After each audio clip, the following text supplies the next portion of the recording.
이해찬 당대표의 속개서는 더불어민주당 제254 최고위원회를 속개하겠습니다.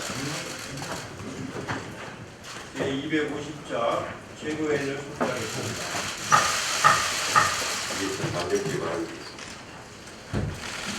오늘이 6월 2일입니다. 제21대 국회 임기가 사실상 시작된 첫 월요일입니다. 여론조사가 아니더라도 20대 국회가 잘할 것이라는 기대를 국민들이 많이 갖고 있습니다. 실제로 잘 해야 합니다. 20대 국회는 이런 국민들의 기대를 아주 명심하고 과거의 잘못된 관행을 탈피하고 오직 국민을 위해서 일하는 국회가 되어야 합니다. 이전 국회와는 완전히 다른 국회가 되겠다는 각오로 새로운 국회법, 새로운 관행을 세워야 합니다. 당도, 이제부터 지난 선거까지 결과는 다 받아들이고 이제 새로운 당, 새로운 국회에 맞는 새로운 당으로서 역할을 잘 할 수 있도록 각 부서가 철저하게 준비를 해주시기 바랍니다. 앞으로 여러 가지 당에 필요한 여러 가지 준비가 있을 텐데 사무처를 중심으로 새로운 당의 모습을 국민들에게 잘 보여주도록 최선을 다하도록 하겠습니다. 21대 국회는 코로나 중단국법 국회입니다. 이 임무와 명분 앞에 어떠한 관행도 여야 협상도 앞설 수는 없습니다. 질병관리청 설립 등 방역 시스템의 구축과 추격, 한국화 뉴딜 같은 비상경제대책, 비대면 산업기반 구축과 그린경제 시대의 대비, 보다 확장되고 튼튼한 사회 안전망 구성 등 단 한시도 미룰 수 없는 과제들을 안고 있습니다. 21대 국회는 개혁국회입니다. 검찰개혁뿐 아니라 정부개혁, 민생개혁, 사회개혁의 임무를 다 해야 합니다. 이번의 호기를 절대로 놓쳐서는 안 되겠습니다. 민주당은 국민만을 바라보고 21대 국회 개원과 국회 운영을 해나갈 것입니다. 엊그저께 보도해 보니까 원내대표께서 6월 5일 정기국회 개원은 협상 대상이 아니다. 6월 5일 날 의장단 선출을 위한 개원은 어떠한 경우에도 반드시 하겠다라는 강한 의지를 표명을 하셨는데 저는 이에 전적으로 동의하고 만약에 그런 것이 조금이라도 협상 대상이 되면은 아마 많은 국민들로부터 굉장히 지탄과 실망의 목소리가 나오지 않을까 그렇게 생각을 하고 있습니다. 지난주 늘어났던 확진자 수가 주말을 전후로 다시 줄고 있습니다. 수도권 집단 감염이 등교 수업 시기와 맞물리며 대량 확산에 대한 우려도 있었지만 다행히 관리 가능한 수준으로 유지되고 있습니다. 코로나에 대한 확실한 해법이 나오기 전까지 집단 감염 파동은 언제든지 발생할 수 있습니다. 당정은 신속 대응뿐 아니라 집단 감염 발생 가능성이 있는 곳을 선제 관리할 수 있도록 다시 방역의 고삐를 쥐도록 하겠습니다. 최근 여러 가지 언론 보도를 보면서 여러 가지 우려를 표명하지 않을 수가 없습니다. 앞으로 더 차차 말씀을 드리겠습니다만 이런 국민들 우려는 그냥 있는 것이 아니고 그동안에 쌓아져 온 여러 가지 경험에 의해서 오는 우려이기 때문에 차제에 이런 개혁과제를 하나씩 이번 21대 국회에서 잘 처리를 해야 됩니다. 특히 최근에 불거지고 있는 것은 제가 여러 번 말씀드립니다만 지난 잘못된 관행을 계속 답습하는 데서 오는 그런 우려들이기 때문에 그런 지난 관행을 답습하는 그런 사회로 다시는 돌아가지 않도록 그 당도 최선을 다하겠고 원내에서도 최선을 다해 주시길 다시 한번 강조해서 부탁의 말씀을 드립니다. 더구나 최근에 이루어지고 있는 부분은 어떻게 보면 뭐라고 할까요? 또 하나의 새로운 현상이라고 볼 수가 있습니다. 이런 새로운 현상이 무분별하게 나타나고 있는 것을 경계하지 않을 수가 없습니다. 이상입니다. 네, 다음은 김태년 원내대표의 발언입니다.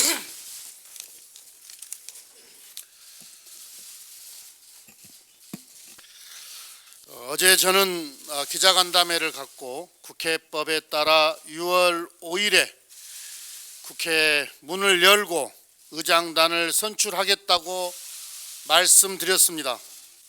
국회법을 지키겠습니다. 국회 문을 여는데 지체할 이유가 없습니다. 그래서 민주당은 내일 의원총회를 열고 일하는 국회에 동의하는 제 정당들과 함께 임시의 소집 요구서를 제출할 것입니다. 21대 국회가 임기가 개시되었음에도 또다시 과거에 일하지 않는 국회, 법을 지키지 않는 국회, 이런 국회가 재연되는 것을 민주당은 더 이상 용납하지 않겠습니다.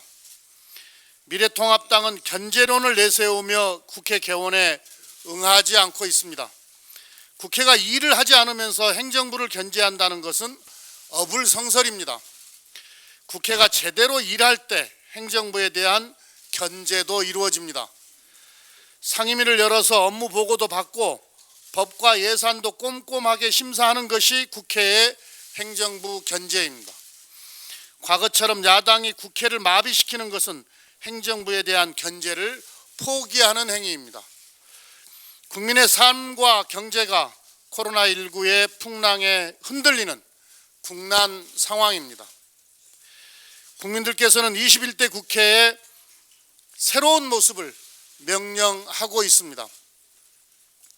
과거의 낡은 관습과 관행으로 국회를 운영해서는 안 됩니다. 여야 견제의 패러다임도 근본적으로 달라져야 합니다. 일하지 못하게 국회를 멈춰 세우는 것은 견제가 아닙니다. 견제를 핑계 삼은 발목 잡기는 박물관에도 보낼 수 없는 낡은 관행입니다. 견제는 일하기 경쟁, 정책 경쟁, 대양 경쟁으로 이루어져야 합니다. 야당이 견제라는 이름으로 반대만 외치는 과거의 모습에서 벗어나길 바랍니다.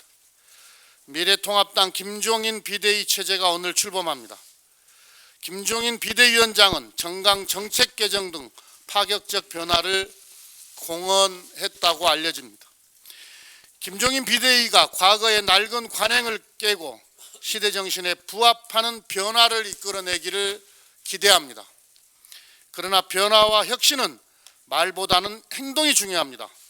미래통합당이 진정 국민을 위해 일하는 정당이라는 것을 증명하려면 21대 국회 개원에 조건 없이 참여해야 합니다. 국회법으로 정해진 날짜에 일을 시작하는 것조차 거부한다면 잘못된 낡은 과거로 돌아갈 뿐입니다. 미래통합당이 낡은 과거에 집착하지 않고 세상의 변화에 적응하는 그런 정당이 되기를 바랍니다. 21대 국회가 일하는 국회로 나아가도록 미래통합당의 협조를 다시 한번 당부합니다. 예, 이어서 박주민 최고위원의 발언 듣겠습니다. 예, 당대표님 그리고 원내대표님 다 말씀하셨습니다. 21대 국회에 바라보는 국민들께서 가장 많이 하시는 말씀이 일하는 국회 되어달라는 것일 것입니다. 코로나19 이후 세상은 이전과는 완전히 다른 세상이 될 것이라고 합니다. 달라질 세상에 적응하고 더 나아가서 그런 변화를 선도하기 위해서는 국회는 그 어느 때보다 치열하게 일해야 할 때입니다. 21대 원구성 빨리 맞춰서 이런 과제들 그리고 시급한 민생 과제를 고민해야 할 때라는 점을 다시 한번 강조드립니다.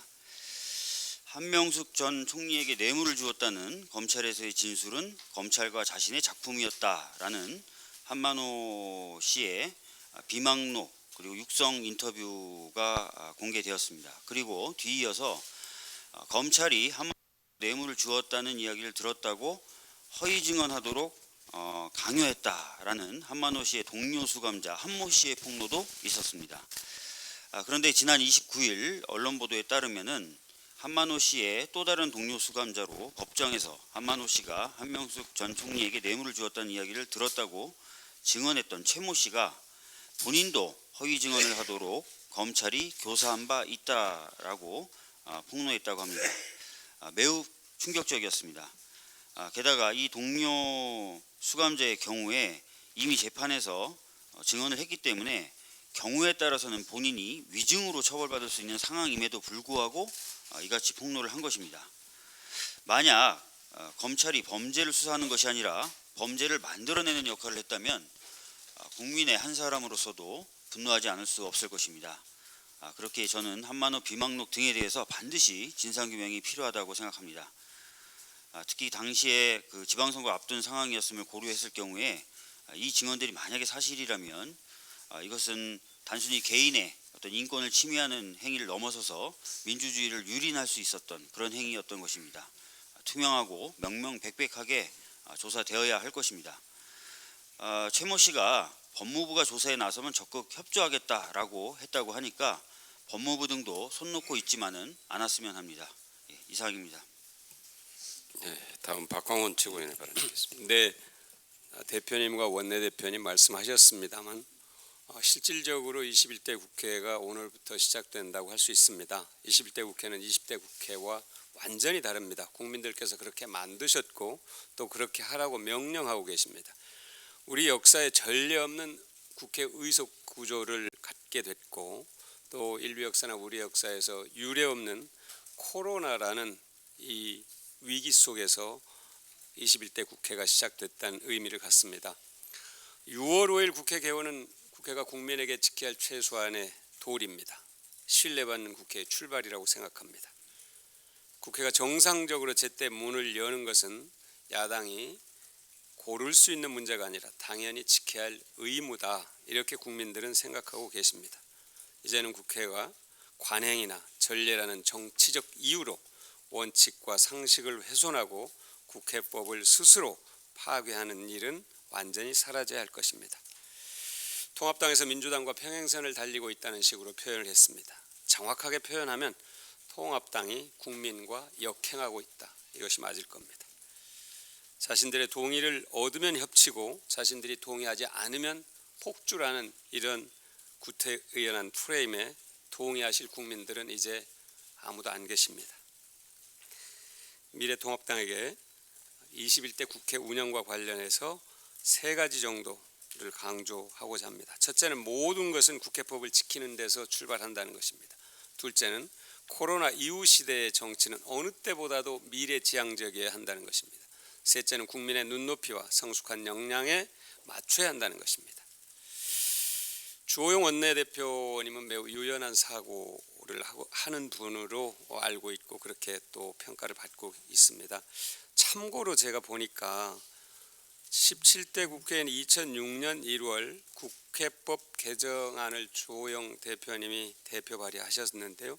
법안의 내용을 보니까 법사위를 사법위원회로 바꾸고 법사위 법률안 체계 형식과 자구심사 권한을 별도의 특별위원회로 넘기는 그런 내용입니다. 그때 법사위와 지금의 법사위가 달라지지 않았습니다. 원칙과 상식으로 돌아오시길 간절히 당부드립니다. 그리고 흔히 이제 언론 용어들이 사실상 굉장히 국민들께 내용을 규정하는 그런 기능을 하는데요. 상임위원장을 싹쓸이한다거나 독식한다고 하는 표현은 적확한 표현이 아닙니다. 정상화한다고 하는 것이 맞을 겁니다. 이상입니다. 네, 서른 최고위원의 발언 있겠습니다. 일본의 수출 규제와 관련해 우리 정부가 일본의 입장을 밝히라고 요구한 시한이 어제였습니다. 우리 정부가 자정까지 답변을 기다리는 성의를 보였지만 아무런 응답이 없었습니다. 지금이라도 일본 정부가 수출 규제 조치 철회에 나설 것을 촉구합니다. 우리 정부는 일본의 전향적인 태도 변화를 기다리며 WTO 제소 절차를 중단하고 한일 군사정보보호협정 종료까지 유예했습니다. 일본이 수출 규제 사유로 제시해온 안보상 문제와 한일 정책 대화 중단, 수출 관리 조직과 인력에 대한 우려까지 모두 해소하는 노력을 기울였습니다. 그럼에도 불구하고 지금까지 일본이 보인 성의는 단 한 개 품목에 한해 수출 절차를 개별 허가에서 특정 포괄 허가로 바꾼 게 유일합니다. 일본은 안보상 이유를 주장해왔지만 결국 본질은 과거 반인도적 범죄를 인정하지 않고 한국 대부분의 일제강제징용 배상 판결에 대한 보복 조치로 공정한 무역 거래를 제한하고 있는 것입니다. 일본의 경제보복은 오히려 일본 기업에 타격을 주는 자승자박으로 이어지고 수출 규제 조치가 우리 반도체 디스플레이 업체 생산에는 별다른 영향을 주지 못한 반면 일본 소재 업체들은 큰 타격을 받고 있고 최근 닛산 자동차, 올림푸스 등이 철수를 선언하는 등 국내에 진출한 일본 기업들도 고전을 면치 못하고 있습니다. 수출 규제 조치는 일본 정부가 자기 무덤을 판 것이라는 비판이 일본 내에서도 나오고 있습니다. 이제라도 일본 정부는 경제보복을 멈추고 과거사에 대해서도 진실한 사과와 반성으로 우리 국민과 국제사회의 신뢰를 얻어야 할 것입니다. 수출 규제 조치 철회는 코로나 경제 위기 속에 최저지주율을 있는 아베 정권의 위기 극복의 출발선이 될 수도 있을 것입니다. 일본 정부는 어리석음에서 벗어나길 바랍니다. 이상입니다. 김혜영 최고위원의 발언 드리겠습니다. 지난 금요일 윤미향 의원의 기자회견이 있었습니다. 아쉽게도 기자회견이 윤미향 의원에게 제기된 의혹을 해소하기에는 충분치 않았습니다. 윤미향 의원에 대한 검찰 수사가 시작되어 기자회견에서 근거 자료를 공개하는데 어려움이 있었을 것입니다. 그렇다 하더라도 최소한 윤미향 의원의 개인 계좌로 받은 후원금의 지출 내역에 대해서는 투명하게 공개하는 것이 공직을 하고자 하는 사람의 책임 있는 자세가 아니었나 생각됩니다. 신속한 검찰 수사를 통해 윤미향 의원에 대한 국민적 의혹이 하루빨리 해소되기를 바라며 이번 일이 위안부 인권운동이 진일보하는 계기가 되기를 바랍니다. 남인순 최고위원의 발언 드리겠습니다. 네, 새롭게 시작한 21대 국회는 일하는 국회, 국회다운 국회, 국민들로부터 신뢰받는 품격 있는 국회가 되어야 합니다. 임시회계 및 상임위원회 운영을 의무화하여 국회 운영을 상시화하고 법제사법위원회의 체계자구 심사권을 폐지해서 신속한 법안 처리를 유도해야 합니다. 국회의원의 정당한 사유 없는 부출석에 대해서 세비삭감 등 제재를 도입하고 국회윤리특별위원회를 상설화해서 국회의원의 윤리 의무를 강화해야 합니다. 일하는 국회의 출발은 법정 시한을 준수하여 개원하는 것입니다. 국민들께서 4.15 총선에서 민주당 177석, 미통당 103석의 여대 야소의 국회를 만들어주신 뜻은 정부와 여당의 힘을 실어주신 것입니다. 다수결을 독재라고 하는 미래통합당의 주장은 민주주의 개념도 모르는 억지 주장에 불과합니다. 법정 시한인 6월 5일에 개원할 수 있도록 아직 시간이 있습니다. 적극 협력할 것을 통합당에 촉구합니다. 특히 지금은 코로나19 극복과 민생경제 지원을 위해서 그 어느 때보다도 국회 역할이 중요합니다. 3차 추경 예산안이 곧 국회에 제출될 예정입니다. 원 구성을 조속히 해서 추경 예산안을 신속히 심사해야 한다는 점을 다시 한번 강조드립니다.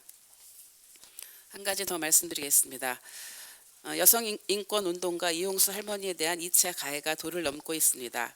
온 오프라인에서 확산되는 혐오성 발언과 맹목적 비난, 근거 없는 음모론은 할머니가 전하고자 했던 메시지를 흐리고 소모적인 편 가르기만 낳고 있으며 이는 위안부 피해자들에게 또 다른 폭력이 될 수 있습니다.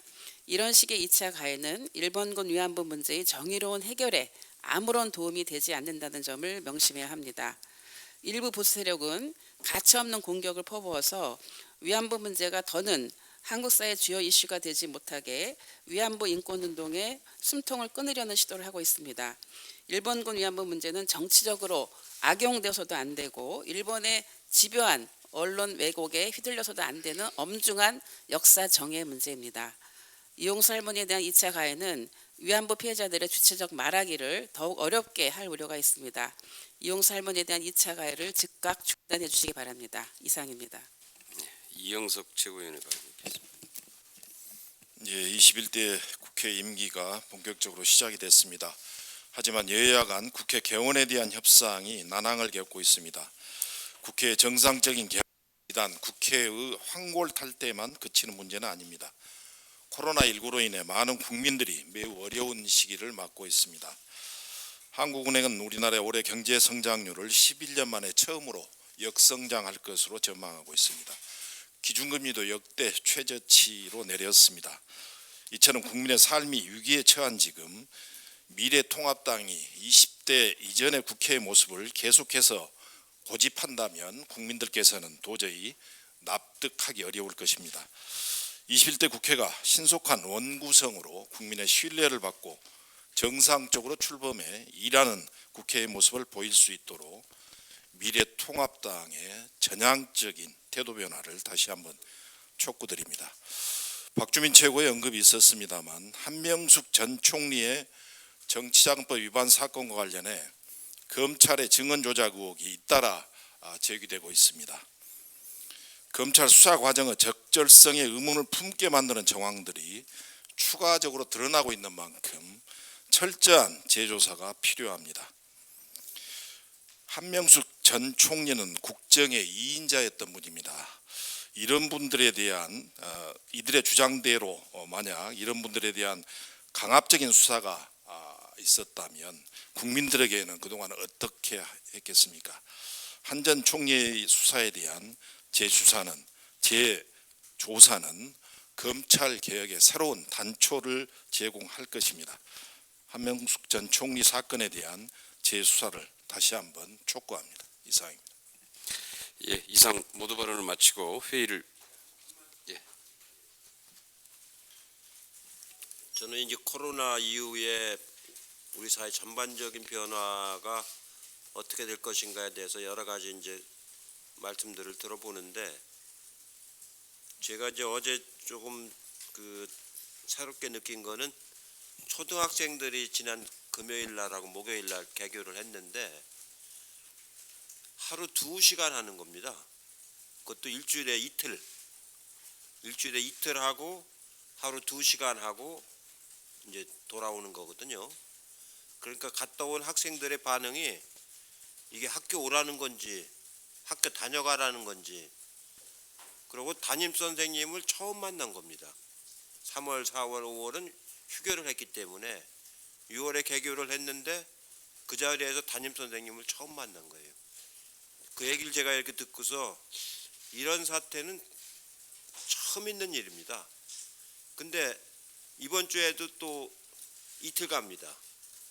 또 다음 주에도 또 아직 며칠 3일 갈지 4일을 갈지 모른다는 겁니다. 이렇게 지금 학부모님들이 초등학교 학생들에 대한 그 걱정 이게 그렇게 크기 때문에 학교에서도 굉장히 조심해서 운영을 하고 있습니다. 그런 점을 감안하면은 우리가 이제 사회적 격리를 잘 했는데 아직도 그게 이제 부족해서 한 50명 전후에 맞으면 감염자가 자꾸 발생하지 않습니까? 이런 것은 우리 스스로 맞으면 국민들이 함께 시민의식으로 동참하지 않으시면 우리 자녀들이 학교 교육을 제대로 이렇게 받을 수가 없는 그런 결과를 가져오게 됩니다. 아마 저는 어제 이 얘기를 듣고서 굉장히 내심으로는 참 큰일 났구나. 이게 오래 가면은 여러 가지 파행이 생기겠구나 이런 생각을 많이 했습니다. 그리고 이제 국제관계라든가 경제 문제에도 미치는 파장이 우리가 예상했던 것보다 훨씬 더 커질 가능성이 매우 높다 이렇게 생각을 합니다.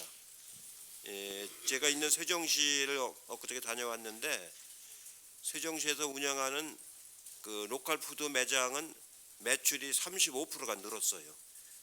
식품을 파는데 식재료죠. 그러니까 식재료를 파는 데는 35%가 늘고 인근의 식당가는 좀 줄고 그만큼 이제 생활 양식이 바뀌고 있다는 얘기거든요.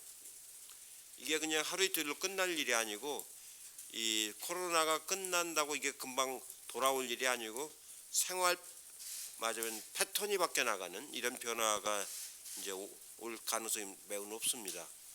예, 그런 점에서 본다면은 이번 코로나 문제를 하나의 지나가는 감염병이라고 생각해서는 안 되겠다. 이건 큰 하나의 그 사회적 변화와 경제적 변화를 가져오는 큰 우리가 예상치 못했던 그런 현상이다 이렇게 생각을 하고 좀 더 우리도 좀 각별하게 대응을 해야 되겠다 이런 생각이 들어서 추가로 말씀을 드렸고 아까 제가 좀 덜 말씀드리는 건 뭐냐면 여러 가지 새로운 현상들이 발생을 하는데 이런 새로운 현상들에 대해서 우리가 그 좀 뭐랄까요 그 진지하게 원인 규명을 하는 이런 노력들을 좀 더 해야 되겠다 그런 생각이 좀 듭니다. 이상입니다.